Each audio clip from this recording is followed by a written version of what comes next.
참 신이 없고 가르치는 제사장도 없고 율법도 없은 지 오래된 유대 땅을 하나님께로 다시 되돌리는 이 총체적인 개혁에 목숨을 거는 결연함이 나타나는데, 그리고 이 나라가 하나님 앞에 돌아가고 있는데, 그때 어머니 마아가가 다시 가증한 아세라 목상을 세웁니다. 즉 할머니 마아가가. 그때 당시 종교 세력은 뭐와 똑같다 그랬죠? 정치 세력이랑 똑같았어요. 그러니까 다시 아세라를 세우는 거야. 자, 마아가가 이렇게 말하는 거죠. 너네 나 기억 안 나? 나 마아가야. 니네가 섬겨야 될 신은 아세라야. 그래서 이 우상을 중심으로 다시 세력을 규합하기 시작합니다. 자, 잘 생각해 보세요. 이 아사 왕에게 마아가는 굉장히 절대적인 존재였어요. 왜냐하면 아주 어린 시절 손주였을 때 왕위에 올랐어요. 무슨 힘이 있고 무슨 정치적인 술수가 있어서 아사가 왕이 될 수 있었겠어요? 다 할머니 마아가의 덕분에 왕이 됐을 거예요. 그리고 어떻게 보면 그녀의 돌봄도 굉장히 많이 받았고 정치 수업도 할머니로부터 들었을지도 모릅니다. 아무 힘이 없던 그 어린 시절 그가 의지할 수 있었던 사람이었고, 또한 그의 목숨을 쥐고 있는 사람도 할머니 마아가였어요. 말 잘을 들으면 계속 왕위를 유지시켜 주겠지만 너 내 말 안 들으면 거기서 끝이야, 이렇게 했을 것입니다. 그럼에도 불구하고 이 할머니의 눈치를 보지 않고 개혁을 단행하고 있는데, 할머니가 그냥 있지 않는 거죠. 다시 이 절대 권력을 이용해서 이 아사의 개혁을 막습니다. 아사에게는 위기가 찾아온 거예요. 아사의 개혁에도 엄청난 위기가 찾아옵니다. 이 위기와 두려움 앞에 아사는 고민할 수밖에 없어요. 이때 아사는 목숨을 건 결단을 합니다. 할머니 마아가를 태우 자리에서 폐위시켜버려요. 그리고 할머니가 세운 우상을 다 찍어서 기드론 시내가에서 불살라버립니다. 굉장히 짧게 한 줄로 기록되어 있죠. 하지만 그 내면을 보면 그 안에는 엄청난 종교 세력들과 정치 세력들 사이에 목숨을 건 대결이 있었을 거예요.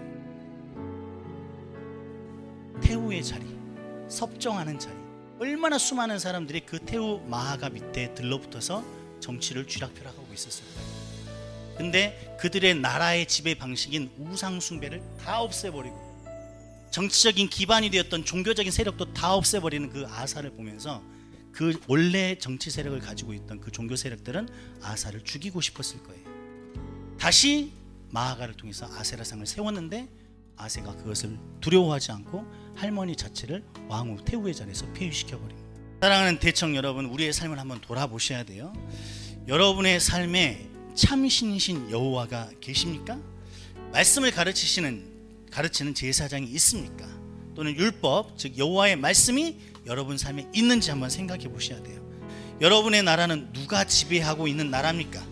세상의 성공과 안락함과 경제적 안정감이라는 이름을 가진 각종 아세라 목상의 지배를 받고 있지 않은지 생각해 봐야 돼요. 돈과 학벌과 친구와 안정된 직장과 배우자가 없으면 너네 죽을지 몰라 라고 두려움을 주는 이 마아가의 지배를 받고 있지 않은지 생각해 봐야 됩니다.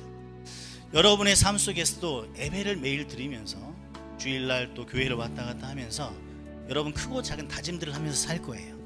그리고 수련회를 하고 집회를 하고 또 예배를 드리면서 여러분 삶 속에 크고 작은 개혁을 일으키시면서 살 겁니다. 예배를 사모하기로 결단을 하기도 하고, 성경을 읽기로 결단하기도 하고, 미워하던 사람을 용서하기로 마음먹기도 해요. 또 공동체 안에서 내가 섬기리라, 봉사하리라, 리더의 역할을 맡기도 합니다. 크고 작은 개혁들, 크고 작은 다짐들을 합니다.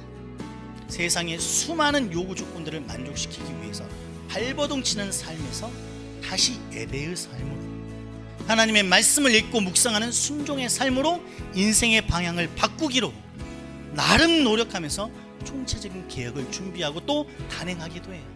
그래, 예배를 우선시 두자. 그래, 다른 일보다 말씀을 먼저 읽자. 하루에 한 번씩 꼭 기도하자. 잠자기 전에 기도하고 살자. 좀 예배를 좀 소중하게 여기자. 내가 하나님을 내 옆에 계신지 안 계신지 잘 느끼긴 힘들지만 그래도 하나님을 예배하는 삶을 우선으로 두자. 이렇게 나름대로 날마다 반복해서 개혁을 위해서 애쓰고 계실 거예요. 그때 항상 누가 나타나죠? 마아가가 나타나요. 우리가 가장 두려워하고 우리가 가장 의지했던 마아가가 다시 우리 앞에 나타나서 아세라 목상을 팍 박아놓고 세웁니다. 너 그렇게 살 거야? 네 인생 준비해야지. 지금 성경을 읽어, 시험 공부해야지. 기도 피곤하잖아. 자야 내일도 생활하지. 예배 주일만 드려. 그렇게 열심히 하려고 그래. 때로는 여러분의 상처와 두려움을 건드립니다. 때로는 화려함과 아름다움으로 유혹해요. 이 아세라 목상은 이스라엘 백성의 삶 전반의 모든 영역을 지배하던 우상이었어요. 그것이 모든 세력의 기반이었고 모든 삶의 바탕이었습니다. 아세라 없이는 아무것도 생각할 수 없던 이스라엘 민족이었어요. 즉 우리의 삶에도 이거 없이는 내 삶을 생각할 수 없는 것들이 많이 있다 이거예요. 여러분 학교 다녀야 되죠. 졸업해야 됩니다. 취업하고 돈 벌어야 돼요. 우리는 이 세상에 무시할 수 없는 것들이 굉장히 많습니다. 그러나 그 무시할 수 없는 그것들이 하나님보다 우선이 되고 하나님 없어도 그것만으로 살 수 있는 존재가 돼버리면 그것이 바로 우리의 아세라 묵상이 되는 것입니다. 우리가 그런 삶에서 돌이켜 세상에 필요한 것들이 많이 있지만 나는 그래도 예배가 우선이야. 난 그대로 말씀이 우선이고 난 그래도 교회의 헌신이 우선이고 이 공동체를 지키는 것이 내 삶에 더 소중한 의미가 있어라고 결단하고 시간과 에너지와 돈을 쓰려고 할 때 그때 아세라 목사가 여러분 앞에 가로막는 것입니다. 너 그렇게 하면 안 돼. 균형을 잡아.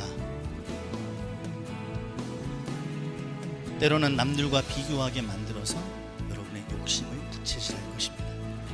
또는 남들과 비교하면서 자기를 비하하게 만들어요. 너 지금 그 나이에 뭐하고 있니? 제가 제일 많이 해요. 내가 하나님 앞에 다시 서려고 할 때, 내가 주의 말씀을 붙들고 변하고자 하는 마음을 가질 때, 그 마음을 다시 주저앉히려고 우리의 마아가는 수많은 아세라 목상을 우리의 삶의 영역마다 다시 세우고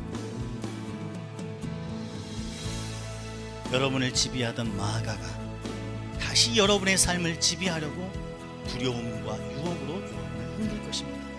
여러분 그때 우리는 두려워하지 말고 그 마아가를 해비시켜버려야 해요. 여호와를 찾지 않는 자는 죽여 마땅하다고 선포해야 됩니다. 취미생활하듯 공허에 활동하듯 여가 생활하듯 시간과 돈을 좀 투자하고 피곤함을 좀 참으면 충분히 누릴 수 있는 종교의 문화, 종교가 주는 여가, 종교 봉사활동을 하는 것이 아닙니다. 살아계신 하나님 앞에 내 인생에 가장 중요한 것을 드리는 것이에요. 여러분 삶에 무엇이 가장 중요합니까?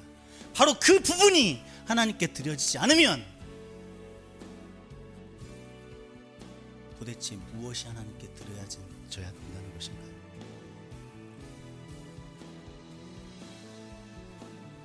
살아계신 하나님 앞에 내가 가장 소중하게 여기는 그 시간, 내가 가장 의미 있게 여겨지는 그 부분을 하나님께 드리는 것, 그때 하나님이 우리의 마음이 온전하다고 말씀해 주십니다. 그때 우리가 하나님께 드려지는 거룩한 산 제물이 되는 거예요. 그때 우리가 하나님이 받으시는 향기로운 제물이 되는 거예요. 우리가 우리 삶에 가장 중요한 것을 드릴 때 그때 우리 예배가 하나님이 받으시는 온전한 제물과 제사가 되고 그때 하나님의 임재가 우리를 덮는 거예요. 어린 시절부터 나도 모르게 나를 지배해 오던 내 인생의 마아가를 폐위시키고 두려움과 유혹으로 우리를 다스리던 아세라를 찍어 불살라야 합니다. 우리 인생을 주님이 기뻐하시는 거룩한 성전으로 만들어야 돼요. 그 성전 안에 세워져 있는 가증한 것들을 찍어내고 불살라야 됩니다.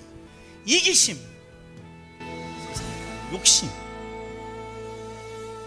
욕심이 비전이 되는 것은 그 안에 하나님이 있느냐 없느냐의 차이. 주님이 거하시는 성전, 주님이 받으시는 예배, 그것이 우리 인생이 가지는 참된 의미가 돼야 돼요.